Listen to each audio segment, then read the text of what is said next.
Public health expert doctor سلیمان اوتھو صاحب ہمارے ساتھ موجود ہیں اسٹوڈیوز میں. Good morning sir, thank you so much for coming.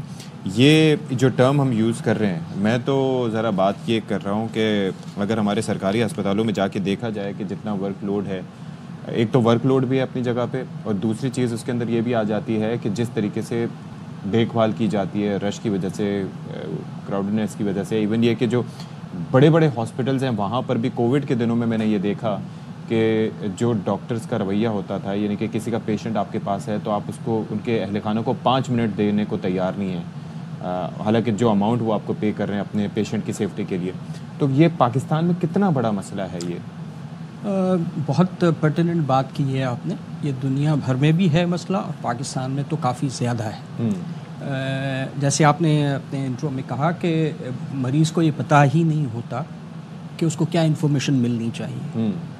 At Times ہمارے جو پروفیشن کے کچھ ایسے لوگ بھی ہیں جن کے پاس اوور ورک کی وجہ سے وقت بہت کم ہوتا ہے. جی جی. ایک اسٹڈی ہوئی تھی کافی عرصہ پہلے, اس میں بتایا گیا تھا کہ ایک جنرل پریکٹیشنر کے پاس نمبر آف پیشنٹس اتنا زیادہ ہے کہ وہ ایک مریض کو 4 منٹ سے زیادہ نہیں دے پاتا. تو 4 منٹ میں وہ مریض کا پتہ بھی کرے گا کہ اس کو کیا پرابلم ہے, اس کو ایکسپلین بھی کرے گا اور دوا بھی لکھے گا. تو عام طور سے ہم نے جو دیکھا ہوگا, یہ بھی بعض اوقات ہوتا ہے کہ صرف جیسے ہی آپ آئے, آپ نے جیسے ہی اپنے پرابلمس بتانے شروع کیے, میں نے آلریڈی لکھنا شروع کر دیا. تو یہ ایک لیکنگ ہے ہمارے اینڈ پہ جو ہمارے پروفیشن کو خیال رکھنا چاہیے. ہم جو دیکھتے ہیں جو ہمارے سرکاری ہاسپٹلز میں رویہ ہے وہ بڑا ڈفرینٹ ہے. وہاں پہ تو مریض کی زیادہ اس سے بات بھی نہیں, اس کو دیکھنا بھی نہیں, بہت ہی جس سنانے کا اچھا یہی ہے فوراً پرسکرپشن لکھ دیا. لیکن اگر وہ پرائیویٹ کلینک جائے وہ تسلی سے سنیں گے, ساتھ میں اگر اس کے ساتھ کوئی آیا ہے اس کو بھی سنیں گے کہ کیا کنسرن ہے. دیکھیں یہ بالکل ٹھیک بات ہے, اور یہ رائٹ ہے پیشنٹ کا. This is right of patient that he or she should be explained. اچھا, اس میں تھوڑا سا ایک ہمارا مسئلہ ایک اور آتا ہے جس کو تھوڑا سا ہم ایک سائڈ پہ رکھنا ضروری اس لیے ہے کہ ہمارے یہاں سیریسنیس کو عام طور سے جو پیشنٹ کے ریلیٹیوز ہوتے ہیں وہ کہتے ہیں کہ پیشنٹ کو اس سیریسنیس سے آگاہ نہ کیا جائے, جو کہ اصولاً غلط ہے. ایتھکس جو ہیں, ہماری میڈیکل ایتھکس ہیں, وہ یہ کہتی ہیں کہ ان کو بتانا بہت ضروری ہے. And I have seen these kind of patients جو کہ ہائیلی ایجوکیٹڈ ہیں, لیکن وہ ان کے جو لواحقین یا ان کے جو رشتہ دار ہیں وہ سب کہتے ہیں کہ نہیں یہ ان کو نہ بتائیں. حالانکہ وہ اتنا اہم ہوتا ہے کہ جب تک مریض کو اپنی بیماری کی سیریسنیس کا پتہ ہی نہیں ہوگا تو وہ اس کو اتنا دواؤں کو اور اس کے فالو اپس کو اتنا سیریسلی لے گا. ایک اور چیز بھی ہے, 2 اس میں فیکٹس ہیں. ایک تو یہ ہے کہ جب آپ او پی ڈی میں چیک اپ کے لیے جاتے ہیں گورنمنٹ اور پرائیویٹ ہاسپٹل میں, وہ فرق. دوسرا آفٹر دا ایڈمیشن, جب او پی ڈیز میں جاتے ہیں, مثال کے طور پر کسی گورنمنٹ ہاسپٹل کی اگر آپ چلے جائیں, کوئی بڑے ڈاکٹر صاحب ہیں اور وہاں پر آپ چلے جائیں, تو ایک تو یہ ہے کہ وہ وقت اس لیے بھی نہیں دے پاتے کہ ان کے اپنے روم کے اندر 15 لوگ موجود ہوتے ہیں جو کھڑے ہیں بیٹھے ہیں, کس کی سنیں کس کی نہ سنیں. اس سے ڈاکٹر کے فوکس پہ کتنا فرق پڑتا ہے, نمبر 1, کیونکہ ظاہر دے آر آلسو ہیومن, اور پلس وہ کس طریقے سے دیکھ پاتے ہیں مریض کو یا کس طریقے سے اس کو توجہ دے پاتے ہیں. بہت اہم بات ہے. اور اس دفعہ کا یہ جو سلوگن ہے ان کا, make it get it right make it safe. وہی گیٹ اٹ رائٹ کے لیے بالکل آپ کو, میرا جو عام اندازہ ہے کہ ایک نئے مریض کو دیکھنے کے لیے جو منیمم ٹائم ہے وہ 20 منٹ ہے. 20 منٹ ہے, ٹھیک ہے. اس کے بعد مطلب اس کی آپ نے پوری بات سننی ہے, ہسٹری لینی ہے, پھر اس کا ایگزامینیشن کرنا ہے, پھر اس کو ایکسپلین کرنا ہے what it is all about. اسی میں اس وقت پہ اور اس میں ہی اوور پریشر ہونے کی وجہ سے اور اس طرح کی پھر ہم سے غلطیاں ہونا شروع ہوتی ہیں جس کی وجہ سے ہم بہت امپورٹنٹ ڈائگنوسس مس آؤٹ کر جاتے ہیں.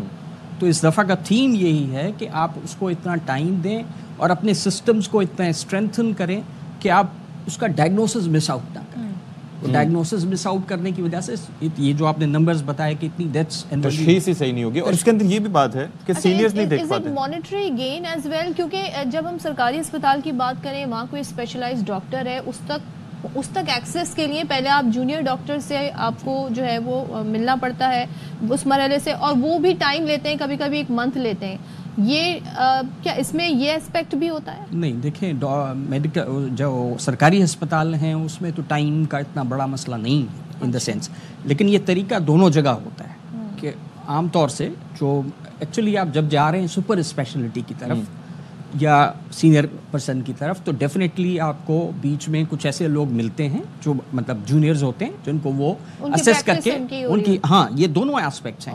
ایک تو ان کو بھی سکھانا ہے پلس وہ ٹائم بچانا ہے, یعنی کہ اس میں اگر وہ ڈاکٹر خود دیکھ رہا ہوگا تو پھر شاید وہ 100 مریض یا 10 مریض یا 20 مریض دیکھے گا, لیکن جونیئرز کے ساتھ فلٹر ہو کے جب آپ میرے پاس آ جائیں گے, میرے پاس ہسٹری ساری ہوگی, مجھے صرف آپ سے چند سوالات پوچھ کے, اور میں کیا ہے کہ جو ایکسپیرینس ہے وہ اسی کام کا ہے کہ آپ جو ہے اس ڈائگنوسس تک بالکل ٹھیک پہنچ. سر ایک اور چیز بھی ہے اس کے اندر کہ جو جس طریقے سے نمبر 1 یہ جو بڑے ہاسپٹلس ہیں اور پرائیویٹ ہاسپٹلس کی اگر بات کروں تو وہاں پر کچھ فورم سے گروپس پر میں یہ دیکھتا ہوں کہ لوگ یہ شکوہ کرتے ہیں کہ وہاں پر ہم جاتے ہیں تو ہمیں انتظار کرنا پڑتا ہے, ہمیں 2-2 3-3 گھنٹے. اچھا اس کی بھی ایک بنیادی وجہ ہے, یعنی کہ جس طرح سے آپ نے فرمایا نارملی پرائیویٹ پریکٹس میں ہم کیا دیکھتے ہیں کہ آپ کے وائٹلز وغیرہ کوئی اور لیتا ہے اور اس کے بعد جب ڈاکٹر آتے ہیں تو وہ آپ کو 8 سے 10 منٹ دیکھتے ہیں, لیکن کسی ڈاکٹر کے لیے مریض کو اس وقت اٹھا دینا کہ بھائی ٹائم پورا ہو گیا آپ چلے جائیں بڑا مشکل ہوتا ہے. تو ڈو یو تھنک کہ people need to understand that as well کہ انتظار کرنا پڑتا ہے, دوسرے ملکوں میں تو اس سے کہیں زیادہ ہوتا ہے. بالکل بالکل, مطلب آپ یہی فرق دیکھیں اس وقت. جسٹ ریسنٹلی میرا کل ہی میں پڑھ رہا تھا کہ جو کسی اس ایک پوڈ کاسٹ دیکھ رہا تھا, اس میں بتایا جا رہا تھا کہ اگر آپ ایمرجنسی میں بھی جا رہے ہیں کینیڈا میں تو آپ اگر صبح گئے ہیں تو آپ کا نمبر آتے آتے دوپہر یا شام ہو جاتی ہے. تو یہ مسئلہ ہر جگہ ہے کہ آپ کو وقت لگ جاتا ہے, اور وہ آپ نے بالکل ٹھیک کہا ہے. میرے اپنے پرسنل ایکسپیرینسز ایسے ہیں کہ وہ گھروں سے اپنے جو ہے وہ سوالات لکھ کے لائے تھے اور وہ کہتے تھے جی سر آپ مجھے اس کا بھی جواب دیں, اس کا بھی جواب دیں. تو پیچھے سے میرے جو اور پیشنٹ تھے وہ آگے, سر میں انتظار کر رہا ہوں. میں نے کہا بھائی مریض کے آنے, وہ آئے گا تو میری مرضی سے, جائے گا اپنی مرضی سے. میں اس کو جو ہے یہ تو نہیں کہہ سکتا کہ نہیں تمہارے 6 منٹ پورے ہو گئے. سر اور ایک اور چیز یہ جو ڈاکٹرز کے اوپر احتساب کا نظام ہے, مثال کے طور پر کسی آپریشن تھیٹر میں آپ کا کوئی پیارا گیا, اس کو کس وقت کس طریقے سے ٹریٹ کیا گیا, کیا اس کو میڈیسن دی گئی, اینستھیزیا دیا گیا تو کتنا دیا گیا, کیونکہ ہر چیز کے سائیڈ ایفیکٹس وغیرہ ہوتے ہیں. کیا اس پہ کوئی چیک اینڈ بیلنس رکھا جاتا ہے ہاسپٹلس میں, گورنمنٹ ہاسپٹلس میں, پرائیویٹ ہاسپٹلس میں ہوتا ہے ایسا کچھ؟ بالکل, گورنمنٹ ہاسپٹلس میں ہم ہر دن صبح رات کی جو ہماری شفٹ گزرتی ہے اس کے بعد صبح ہماری مارننگ میٹنگ ہوتی ہے. اس میں ایک ایک پیشنٹ جو موجود تھا اور جو نیا ایڈمٹ ہوا, اچھا ڈیلی بنیادوں پہ, روز کے بیسس پہ, despite the number of patients. Yes all the. میں یہی کہہ رہا ہوں کہ ہم تھوڑا سا اس کو جو ہے وہ شاید مارکیٹ اتنی اچھی طرح نہیں کر پاتے. دیکھیں 1500 مریض ہیں صرف سول ہاسپٹل کراچی میں اس وقت, اور تقریباً اتنے ہی جناح ہاسپٹل کراچی میں ہیں. اگر ان کو کسی حد تک سروسز نہیں مل رہی ہوتی تو آپ دیکھیں اگلے دن یہ جو او پی ڈی ہماری 10-10 ہزار ہے, تو یہ 10,000 لوگ اگلے دن کیوں آئیں یا دوبارہ کیوں آئیں؟ تو ان کو ٹائم ضرور لگتا ہے. پرابلمز اپنی جگہ ہیں جو سسٹمز کو امپروو کرنے چاہیے, لیکن ایک بیسک لیول وہی جو آپ نے کہا. اچھا پرائیویٹ سیکٹر کے لیے آپ کے پاس ہیلتھ کیئر کمیشن پورا ریگولیٹ کرنے کے لیے ہی بنایا گیا ہے. آپ کو کوئی بھی کمپلین ہو, چاہے پیشنٹ کو کمپلین ہو, چاہے ڈاکٹر کو کمپلین ہو, چاہے انسٹیٹیوٹ کو کمپلین ہو, they can revert to the health and care commission. اور پنجاب میں بھی ہے, کے پی میں بھی ہے, اور اپنا does it work efficiently? How efficient it is I can't say, but because I was part of it بنتے ہوئے. تو آپ online without giving your name you can give the complain, اور وہ انویسٹیگیٹ ہوتی ہے, اس کا باقاعدہ جو ہے رپورٹ بنتی ہے, وہ آپ کے ساتھ شیئر ہوگی. This is the first time I am getting to know about. یہ 2015 سے فنکشنل ہے, اس کے ویب سائٹ موجود ہے, نمبرز موجود ہیں, آپ اس پہ جائیں, اپنی کمپلین کریں, and they are bound to answer you. That is great. Health care commission, Sindh health care commission. چلے جی, یہ سب یاد رکھیں, یہ آپ کی وجہ سے ہمیں یہ معلومات ملی ہیں, بیکاز میں ہمیشہ یہ کویشچن کرتا تھا کہ یہ ہمارے کوئی سسٹم ایسا ہونا چاہیے کہ جس کے اندر کوئی آنسریبل ہو. اس کی ساری ریگولیشنز میں نے اس وقت بنائی تھیں جب آئی واز پارٹ آف اٹ. پہلے 2 سال میں اس کا پارٹ رہا ہوں, اور اس کے بعد اور بہت اچھی جو ہے وہ ریگولیشنز مسلسل بن رہی ہیں. ابھی ریسنٹلی فیملی پلاننگ کے لیے انہوں نے بہت اچھی ریگولیشنز بنا کے, اور جو ہے وہ کہتے اپنی ویب سائٹ پہ انہوں نے ڈالی ہوئی ہے, you can just go and see that. تو بات یہ کہ وہی لوگوں کو پتہ نہیں ہے, یہ سب سے اہم بات یہی ہے. اور you people are doing a wonderful job in this sense کہ you keep on calling people like. چلیں ٹھیک ہے, thank you so much. It's always a pleasure to have you on the show sir. Thank you for coming.